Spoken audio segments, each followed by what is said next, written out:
Welcome to Update from the Hill. I'm Mark Roxburn. Joining me, as always, is Northumberland-Peterborough South MP Philip Lawrence. And Philip, I thought we'd start this week's program off on how the House is currently working, because I know that there's virtual sittings and there's actual sittings where there's people actually inside the House. And what the schedule is, because I understand that it's divided up because you were there last week, but not this week. So for people that are wondering and asking how the House is working, why don't you explain that to them? Yeah, for sure. So the way it's currently set up, and actually, in full disclosure, right now the parties are negotiating, and I have no idea where it's evolving, so I can speak freely about it because I don't know anything more than your listeners or your watchers of the show. But they're renegotiating. But currently, what's going on right now is there's a virtual sessions on Tuesday and Thursdays, in person on Wednesday. I was up the previous Wednesday. Even in person, though, is different than traditional. It's not 338 people going into a room together. It's, I believe, about 40. I think we had about 15 members on our side, 15 Liberals, and then a handful of Bloc, NDP, and Green members as well. And so yeah, I had my one, because it's only about a tenth, maybe a seventh or eighth of our entire caucus that are up there. So I had my turn already, and so I probably just speculation. Like I said, I don't know anything more than what the listeners do to your program. But my thought process is that I may not be in the House myself. Not to say that there will be other in persons, but I would suspect not till September. But When you sit virtually, is it all members of Parliament that sit at that time? Everyone is allowed to go on the Zoom call, and I'm on it most. So it's quite a time commitment, and a lot of our ridings, including myself, our primary focus is our constituents, and so I will try and be on there whenever I can. But my primary focus is making sure our constituents are here. Just to continue on with this, Philip, when this occurs, do you have to get in order and put your name in if you do want to ask a question as Parliament would normally unfold? Yeah, so it's exactly like it is there. So the parties set out who talks when, who asks the question. So I'll get notice in advance whether I'm going to ask a question. Obviously, I'm going to ask a question. I'm going to be on there, and I like to observe as much to see what the dialogue is and see what the questions that the Bloc and the NDP might be asking and what the government responses are. I kind of know what our questions are going to be, yeah, so it is an orderly process. They'll give us some notification in advance, and so that we can write our questions. Talk about how different it is when you don't have as many people in the House as you normally would, when everybody is sitting in there, and you get the jeering, you get the heckling back and forth. It's a completely different vibe, and everybody understands the reason why, but it's certainly a different feel. Yeah, it is. Even the smaller amount of folks in the House, though, is, in my opinion, and there's, I'm sure, a lot of reasonable thoughts on both sides.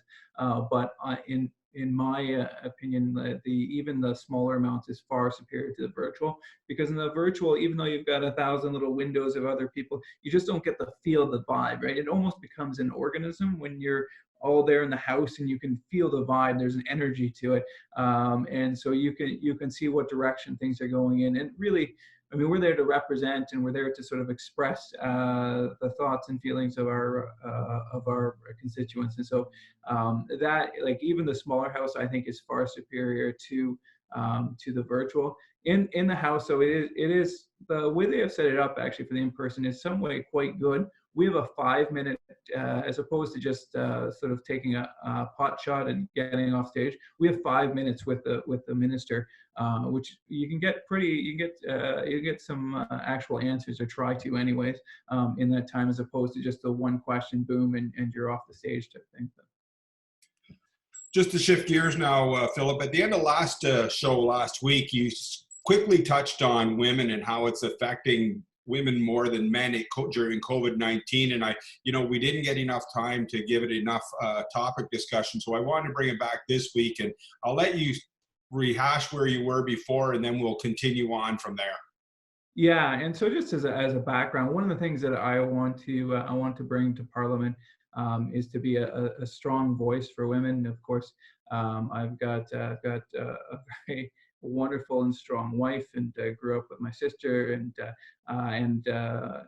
perhaps most importantly, I've got a 4-year-old daughter, and I want to make sure that she has just as much opportunity as my 6-year-old son does in the world coming forward. And so when we look at how the pandemic has impacted, and I'm certainly not blaming anyone for this, but the reality is that for every man that's been put out of a job, 2 women have. Or just thereabouts. So it's a 2-to-1 ratio. And I think Andrea Horvath, the leader of the provincial NDP, referred to it as a she session, which is I think a great term for it, as women have disproportionately been impacted. There's a number of reasons for that. One is that women, of course, are still largely the primary caretaker or caregiver of our children.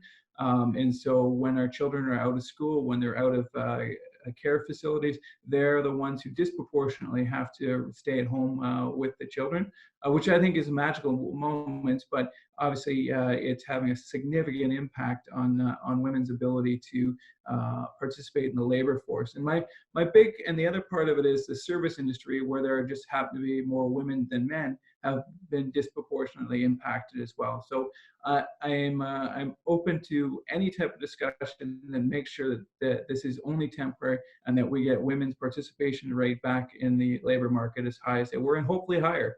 Like I said, I just want to make sure that Maggie and all the young girls out there have equal opportunities to the boys in all fields, from STEM everywhere out. And so I think we have to be aware of that, and open to any ideas from any political party that increases women's participation rate in the labor market. What are your fellow female colleagues, either on your side of the floor or on the other side of the floor, saying about this topic? Yeah, so I happened to, after I asked my question, I happened to be watching and saw Jagmeet Singh actually almost asked the same question as I did. I don't think he copied me, but it was almost the exact same numbers that he was quoting. And so we have different approaches. So from the conservative side, of course, we would like to see the economic stress imposed by the government reduced on families and on women in order to enable them to return to the workforce. The NDP and some of the other parties would, of course, call for more government, of which we believe that the answer ultimately comes from Canadians, not from government. How do we tackle this then, Philip, and overcome this to be able to get the women back in the workforce just as quick as we're trying to get the men back into the workforce? Yeah, so I think we need to, we don't have policy on this. I want to be clear. This is just Philip Lawrence speaking as a member of Parliament for Northumberland-Peterborough South. We need to give more relief to women, particularly, and to families. Anything we can do. I don't believe that childcare was enough for women to return to the workforce. We need to offer them more support. Secondly, we need to make sure that the service industry, as quickly as we can do so safely, and the key word safely, return work. And so that comes through, as the provincial government is doing, putting in lots of testing, tracing, and making sure that women can return safely to the service industry going forward. And then there are longer-term solutions, such as promoting the STEM to young women, making sure that we have those areas that have been traditionally dominated by men, given women equal opportunity to be successful in such areas as STEM there. You're watching Update from the Hill. I'm Mark Rockburn. Joining me, as always, is Northumberland-Peterborough South MP Philip Lawrence. And Philip, has the government, we've seen lots of different policies or programs come in place. Is there anything that's been specifically announced by the government for women specifically to combat this?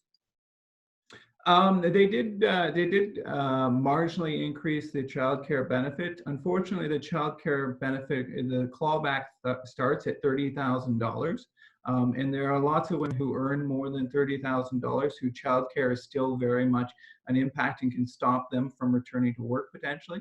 I think childcare will be more expensive. That's just me speculating because of the social distancing rules, the protocols going forward. And so we need to make sure that we're giving them the appropriate amount of tax relief, right?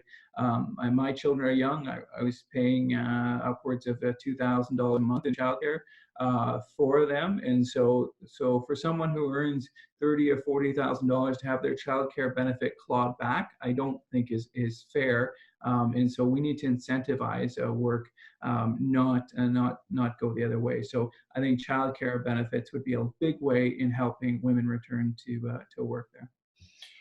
Philip, one of the issues that is starting to rear its head here and during COVID-19 is with some of the programs that are being unveiled by the federal government. And, the CERB is now, people are talking about the CERB versus the CEWS program that is out there. So let's talk about the difference between the two first. Yeah. So CERB is a benefit that's aimed at the workers. It's for either self-employed, you're an employee, but you're individual. It's meant to bridge that gap for you individually to make sure that you can feed your family, pay your rent personally. It's $2,000 a month for a maximum of 4 months. To start receiving it, you need 14 days without income. Once you've hit that threshold, you can earn up to $1,000 a month and still retain that $2,000. And so it is that temporary benefit for the individual.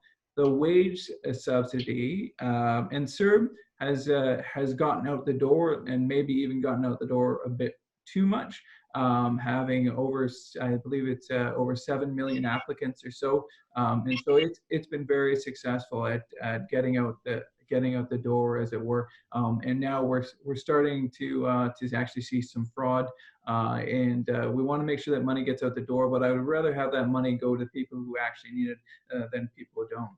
The wage subsidy has not been nearly as successful as rolling out, significantly delayed behind the CERB, but that is designed to give employees the money they need to retain our employers the money they need to retain their employees.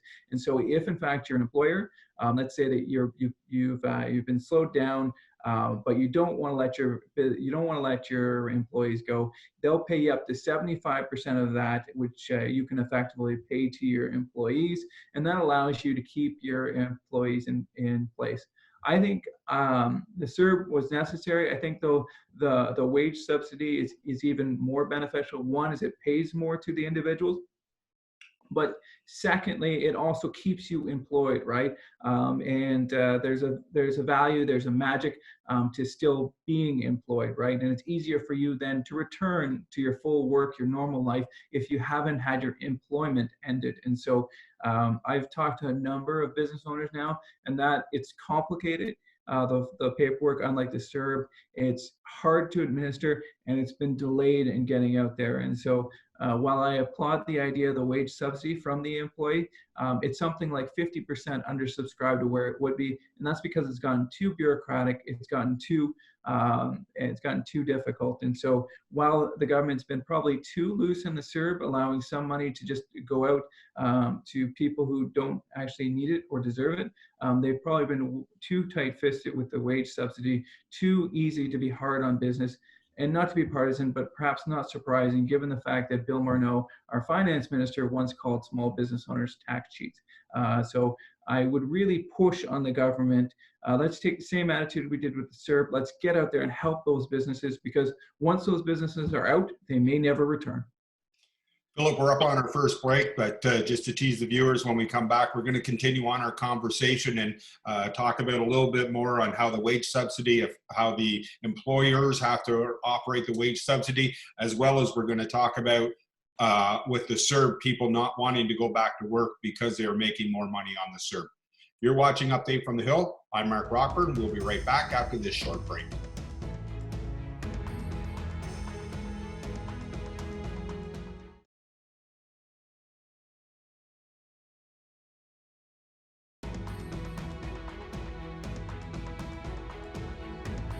Welcome back to the second half of Update from the Hill. I'm Mark Rockburn. Joining me as always is Northumberland-Peterborough South MP Philip Lawrence. And Philip, we were talking before break about the CERB and the wage subsidy.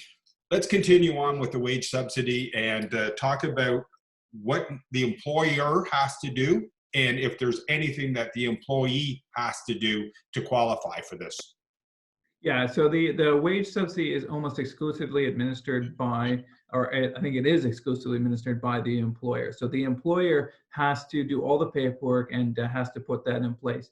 The employee should really, they just continue to get paid by the employer, right? So the way the money flows from the government of Canada to the employer, and then the employer flows that out through the employee. So it just is there to backstop the employer to make sure that they can hit payroll. And like I said, if it were me as the employee, I would much rather be on the other end of the wage subsidy. I'm still working for my employer. I'm still engaged in that meaningful work. And so ideally, we'd love to see the wage subsidy program be more successful than the CERB program. And at the end of the day, there is no substitute for the private economy. There is no substitute for the free market economy.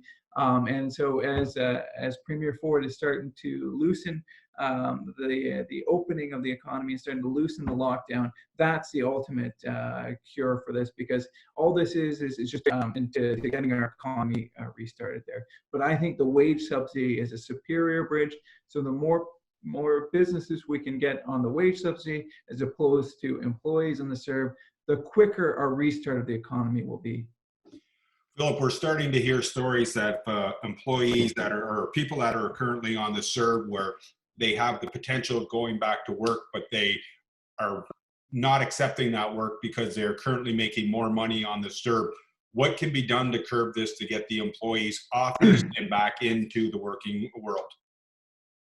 Yeah, so I guess it's a great question, Mark. Where I guess I would start out with that is I think there's a lot of urban legends that, I mean, I still am a deep believer in the Canadian work ethic, and maybe there's that 0.0001% of Canadian workers, but I think I talk to lots of people, I see lots of people, and Zoom called with a lot of people through the pandemic, and I just don't see many of them who want to stay at home and not work.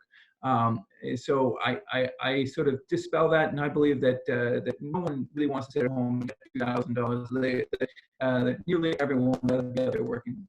That being said, there are some disincentives towards work built into this program.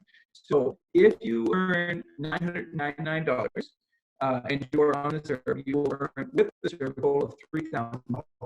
If you earn $1,001, you will receive $1,001. So you'll be $2,000 short. And so what Pierre Poilievre, our shadow minister for finance, has said is, why don't we do it like we've done a lot of other government programs, and have a step up where you can never behind, you never get less money for working more. And so at 30 cents on a dollar, we claw back instead of just having that harsh sort of almost random number at 1,000. Why don't we sort of stage it and have a phased-in clawback where no matter, you can never earn less for working more, right? And so, like I said, I know Canadians. I specifically know the people in Northumberland, Peterborough South. We all want to work. We all want to contribute. We all want to make society better. But right now in the CERB, we do have a $2,000 penalty for someone who earns $1 more. And that's not fair, that's not right. And I know I've had the calls, quite frankly, with a lot of folks who are earning minimum wage or shortly thereafter, who are losing money, but they are totally dedicated to helping people. A lot of these are in essential work, such as cashiers, otherwise, we're working at long-term care facilities. They realize the importance of work, and so they're making personal financial sacrifice to make our community better. And I salute them, but they shouldn't have to do that. The government program should be designed better than that. You're watching Update from the Hill. I'm Mark Rockburn. Joining me as always is Northumberland-Peterborough South MP Philip Lawrence. And Philip, Thursday afternoon, the province of Ontario, the residents started to see a little light at the end of the tunnel, where the Ontario government announced the opening of phase 1 of their 4-phase project to get the economy rolling. your first reaction to what is now going to be open and what companies and businesses can now do? Yeah, I think with the challenge of doing this, of mapping out an entire economy's return, first of all, hats off, man. That is a difficult position. And I'm sure if we all look hard enough to nitpick, well, this is open, so this should be open, or that should be open, and so this should be open, and we could get in that that type of game. And if there are people who are feeling left out, I'm sure that the province is going to do their best to resolve that. But overall, I think it's a solid step right direction. We're starting to open some things like golf courses, I believe, and dog groomers and things where we can have the ability to be outside and not hurt the flattening of the curve. We will see how quickly it's going. But the great news is now Ontario is in a fantastic position with their capacity to test and also their ability to protect the vulnerable. And so that if we do start to see a outbreak, which has happened a little bit in Germany and a couple other countries as they have loosened the lockdown, we're in a good position, my understanding, talking to my great colleague, David G, that we are in the ability to downhole, change things, pivot, and make sure that if we do have another outbreak, that we're able to protect ourselves. And particularly here in Northumberland, we've done a fantastic job, and I have to give a shout out to all the residents because relative to the rest of the world, Northumberland would be a leader in terms of containing this and flattening the curve. And so thank you out there. And my apologies for telling everyone out there 10,000 times to wash their hands. Appreciate it. I've gotten some feedback that, yeah, we got it, fella. We know we need to wash our hands. We got it. But thank you for listening to me drone on about that. And quite frankly, it's working. So great job, guys. So, Philip, as the economy in Ontario starts to evolve and we continue on with phase 2, and so what do you say to those businesses that were hoping that they would be included in that phase 1, but they aren't, and they still have to wait?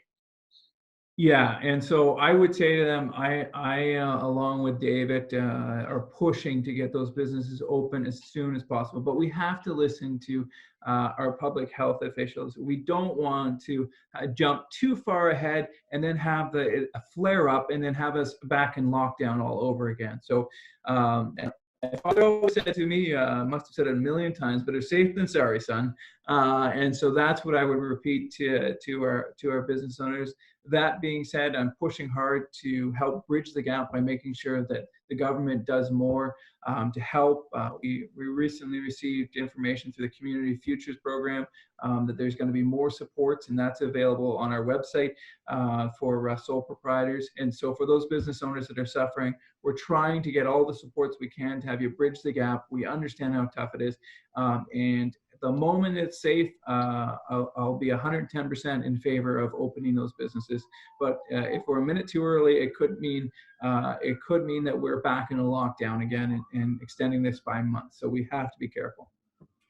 One thing that we're starting to see emerge, David, through this whole COVID-19 situation is the push to buy Canadian products. If that's from cheese to milk to any dairy products or any other products that could be out there, that the push is now on to support Canadian retailers and who produce food material for us. Yeah, and so I'm right there with the folks. So I've always been one who loved to buy local. So many great agriculture and food and even wineries. I like wine. I'll be honest there. And so we've got right around the corner a winery called Rolling Grape. Fantastic wine there. And so, but right there, I need to be more resilient. We need to produce more here in Canada.